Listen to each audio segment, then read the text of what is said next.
Hello guys, welcome to my channel. In this video, this is the small video. We will troubleshoot and make sure that restore point will work when you need it. Okay, so how to make sure that restore point you have created will work. Okay, so this is important video.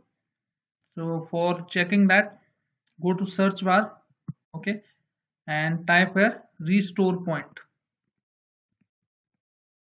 Okay, you will see restore. Okay, let me type restore, and then you will see the option create a restore point. Click on this option. Okay, now you can see the C drive is protection is on. Okay, so how to make sure that your system is restored? Click on restore, system restore. Okay, if the option you are getting for next, it means that restore point is created, is working.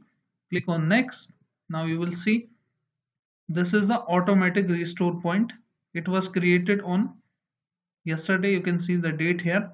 Okay, so you can click on next and click on finish, and once you click on yes option, it means that your system will be restored.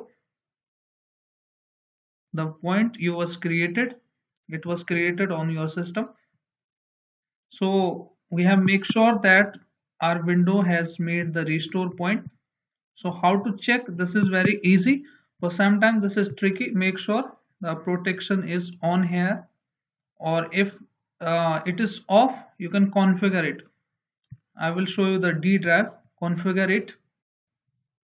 Okay, and turn on the protection. Click on apply. Click on OK.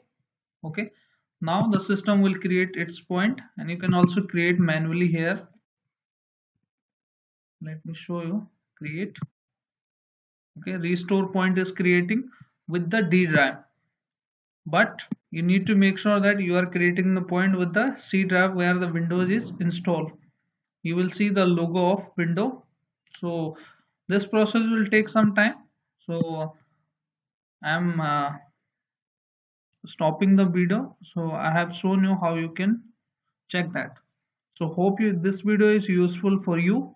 If yes, then hit like, subscribe and share, and become the member of my family. So thank you. Thanks for watching.